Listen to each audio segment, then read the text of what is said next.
আজি আমি তৃতীয়মান শ্ৰেণীৰ পঞ্চম শ্ৰেণীৰ ইংৰাজীৰ চতুৰ্থ পাঠ the stork and the Fox এই পাঠটো আলোচনা কৰিম আৰু পাঠটো কেনেদৰে পঢ়িব লাগিব তাক আমি ভালদৰে বুজিম। এতিয়া প্ৰথমতে পাঠটোৰ আৰম্ভণিতে কেইটামান চিত্ৰ তোমালোকে দেখা পাইছানে? পাইছা ন? আচ্ছা, এই ছবিবিলাকত কি আছে? এটাত কলপাত আছে হয়নে বাৰু? আৰু কলপাতটোত কি আছে? ভাত আছে হয়নে? আচ্ছা, আৰু কি কি আছে? চব্জি নহয়, খোৱা বস্তু হিচাপে মই সোধা নাই, কিহত বাঢ়ি দিছে? ভাতবিলাক যে বাঢ়িছে এটা এইটো কলপাতত নহয় জানো? তাৰপিছত এইটো কিহত বাঢ়ি দিছে? এইটো কি কল ঢকুৱা? কল ঢকুৱা নে কলৰ ডুঙা? কলগছৰ ডুঙা ন? ডুঙা বুলি কয়। এই ডুঙাটোত ফল মূল আছে, এটাত আছে এইটো সান্দহ গুড়ি হয়নে? আচ্ছা, তাৰপিছত এইটো চোৱা, এইটোত কি আছে? এইটো হৈছে কাঁহৰ বাচন হয়নে বাৰু? কাঁহৰ বাচনত ভাত তৰকাৰী বাঢ়ি দিছেনে? আৰু এইটো পাতত মানে কি জহা চাউল পাতত বান্ধিছে হয়নে? এইটো এক কলপাত বা এনে এক ধৰণৰ কলপাত নহয়, এইটো মানে এই যে পদুম ফুল বা তেনেকুৱা ধৰণৰ কিছুমান পাত আছে সেইবিলাক দি বান্ধিছে। আৰু এইটো হৈছে একেবাৰে তলৰটো শাল গছৰ পাত, শাল গছৰ পাতেৰে মানে আমি ভাত খোৱা মানে পাতটো বনাইছে, ঠিক আছে? কাঁহী বনাইছে, আচলতে গছৰ পাতেৰে কাঁহী বনাইছে, হ'ব? বিভিন্ন ধৰণৰ পাত্ৰত আমি খোৱা বস্তু খাব পাৰোঁ। আজি আমাৰ এই অধ্যায়টোত আমি ইংৰাজীৰ আমি দুজন বন্ধু, এটা শিয়াল আৰু এটা কি বগলী, এই শিয়াল আৰু বগলীৰ সাধুটো আমি আজি পঢ়িম। খোৱা পাত্ৰ লৈ পেলাইনো তেওঁলোকৰ কেনেকুৱা কি সুবিধা আৰু অসুবিধা হৈছিল সেইটো লৈ আমি আজি এই পাঠটো পঢ়িম। তো মোৰ লগত পঢ়ি যাবা প্ৰথমৰ পৰা দেই। ইয়াত চোৱা, read the story, the stork and the fox. এইটো হৈছে কোন? ফক্স হয়নে? মই আঙুলি দেখুৱাই এইটো ফক্স। এই ফক্সে কি কৈছে? Hello' mister stork, how are U?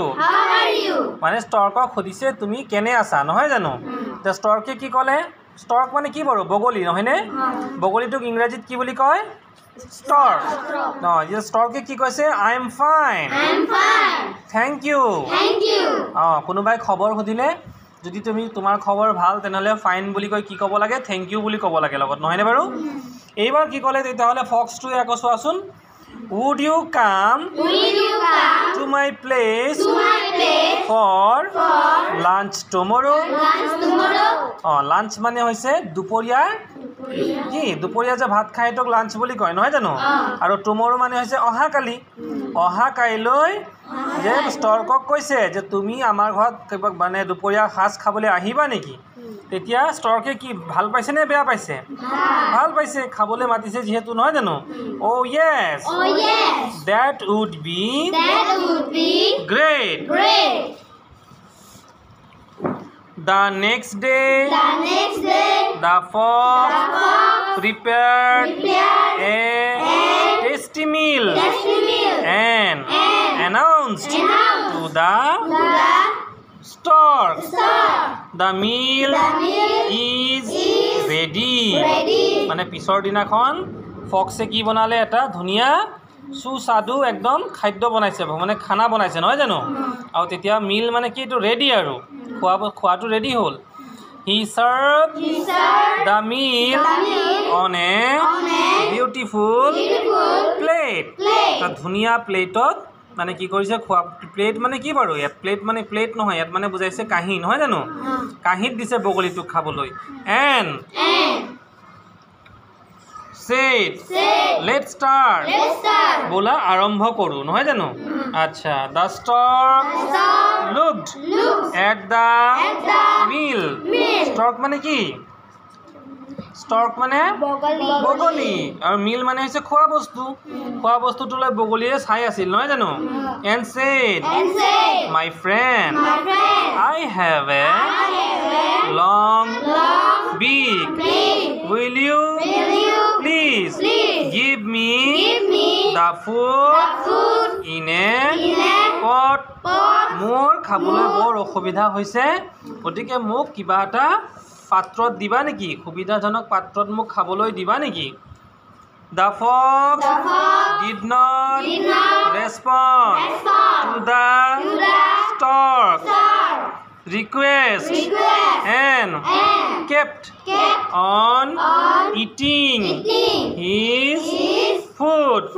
The stork looked at his plate hungrily. বগলীটোতো খাব পোৱা নাই হয়নে গতিকে খুব ভোক লাগিছে না নাই ইফালে খাব পৰা নাই কিয় খাব পৰা নাই কাৰণ এটো কাহিত দিছে না নাই আৰু বগলীৰ ঠুটটো হৈছে দীঘল হয়নে গতিকে বগলীয়ে খাব নোৱাৰে he could not eat anything he left the house of the fox hungry and sad ya dukh monere bogolitu ki hoy gol stork tu ki hoy gol ki korile khialor ghorar pora gusi gol noy jano foxor ghorar pora gusi gol a few days later ei din manor pisot এবাৰ কোৱা কোনে কৈছে ষ্টৰকে কৈছে নহয় জানো hello how are you why don't you come to my house for dinner today আজি ৰাতি আমাৰ ঘৰত খাবলৈ নাহা কিয় তুমি আহিবা নেকি সুধিছে হয়নে তেতিয়া ষ্টৰকে ফক্সে কি ক'লে তেতিয়া I'm fine. Thank you. I'll be happy to come. মানে ফক্সে হি যে আগত চিটিং কৰিছিলে আগত যে প্ৰবঞ্চনা কৰিছিলে এটো পাহৰি গল নহয় জানো এতিয়া কৈছে যে ঠিক আছে মই আজি ৰাতি তোমালোকৰ ঘৰত খাবলৈ যাম that evening the stork prepared a tasty meal stork to এবাৰ খুব ধুনিয়া সুস্বাদু খাদ্য বনাইছে নহয় জানো সুস্বাদু খাদ্য বনাইছে he served it in a pot with a long and thin neck এবাৰ দীঘল এই ছবিটোত দেখিছা এই ছবিটোত যেনেকৈ দীঘল এটা পাত্ৰ দিছে দেখিছানে এই দীঘল পাত্ৰটোৰ নিচিনা পাত্ৰত মানে এই ফক্সটোক খাবলৈ দিছে বুজি পাইছানে He then invited the fox to have the food. আৰু এই খাদ্যখিনি খাবলৈ এবাৰ কাক মাতিলে ফক্সক মাতিলে নহয় জানো আচ্ছা তাৰ পিছত চোৱা এবাৰ ষ্টৰকে কি কৰিলে you are not eating properly aren't you feeling well তুমি যে খাই থকা নাই তোমাৰ গাটো এবাৰ খিয়ালে কি ক'লে I'm fine it's only the pot I can't eat from the pot may I have a plate please the stork did not respond he kept on eating his food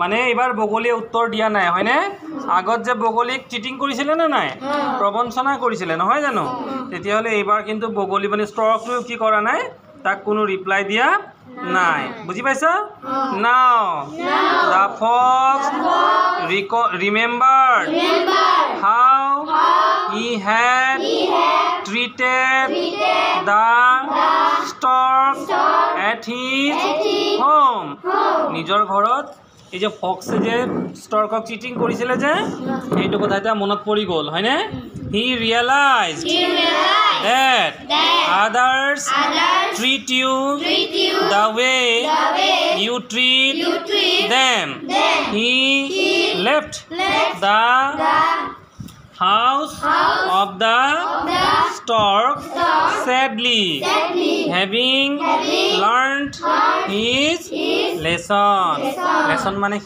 শিক্ষা পালে না নাই আনৰ লগত যদি আমি বেয়া কাম কৰো আমাৰ লগতো কি হ'ব বেয়া কাম হ'ব এই ছবিটোত এইটো চোৱা ফটোটো দেখিছানে বাৰু এই যে কি লিখা আছে ব্ৰেকফাষ্ট হয়নে ব্ৰেকফাষ্ট মানে হৈছে ৰাতিপুৱাৰ আহাৰ কেইটা বজাত খাইছে 8:30 AM মানে ৰাতিপুৱা নহয় জানো তেতিয়াহ'লে ব্ৰেকফাষ্ট কেতিয়া খায় ৰাতিপুৱা প্ৰথম যেটো খায় তাকে ব্ৰেকফাষ্ট বুলিয়ে কয় নহয় জানো আৰু লাঞ্চ কেতিয়া খাইছে চোৱা 1 PM নহয়নে মানে দুপৰীয়া কেইটা বজাত খাইছে 1 বজাত হয়নে নহয় আৰু ডিনাৰ কেইটা বজাত খাইছে ৰাতি 9টা বজাত চোৱা 9 PM মানে হৈছে দুপৰীয়াৰ পিছত গতিকে এইটো ৰাতি নহয় জানো গতিকে আমি কি বুজিলোঁ ব্ৰেকফাষ্ট মানে হৈছে ৰাতিপুৱাৰ আহাৰ লাঞ্চ মানে দুপৰীয়াৰ আহাৰ আৰু ডিনাৰ মানে ৰাতিৰ আহাৰ ঠিক আছে আচ্ছা তাৰপিছত চোৱা ৰাইট দ্য এনচাৰ্ছ এটা প্ৰথম প্ৰশ্নটো দিছে who invited the stork for lunch ষ্টৰ্কটোক অৰ্থাৎ বগলীটোক লাঞ্চৰ বাবে কোনে নিমন্ত্ৰণ জনাইছিলে ফক্সে জনাইছিলে নে নাই কি লিখিব লাগিব the fox invited the stork for lunch আচ্ছা বি নম্বৰটো কি লিখা আছে what was the utensil in which the fox served the meal তেতিয়াহ'লে ফক্সে ষ্টৰ্কক কিহত খাবলৈ দিছিলে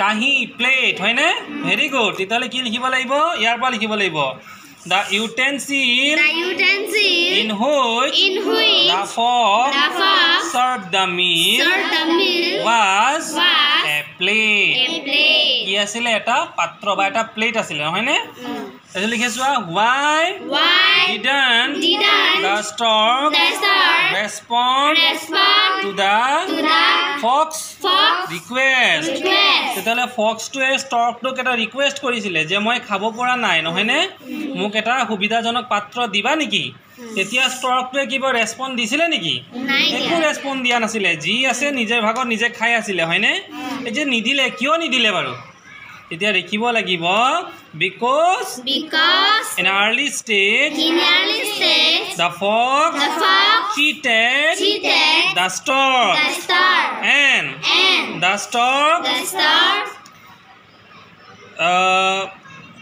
taking the revenge মানে হৈছে প্ৰতিশোধ নহয়নে প্ৰতিশোধ লবৰ কাৰণে কি কৰিলে and that's why he is not responding to the fox বুজি পাইছা এইখিনি হৈছে প্ৰশ্নোত্তৰখিনি তোমালোকে ধুনীয়াকৈ কৰিবা তো আজিলৈ মই ইমানখিনি কৰাই দিলোঁ তোমালোকৰ যদি ভাল লাগে এই ভিডিঅ'টো তোমালোকে ছাবস্ক্ৰাইবো কৰিবা আৰু লগতে লাইক কৰিবা ঠিক আছে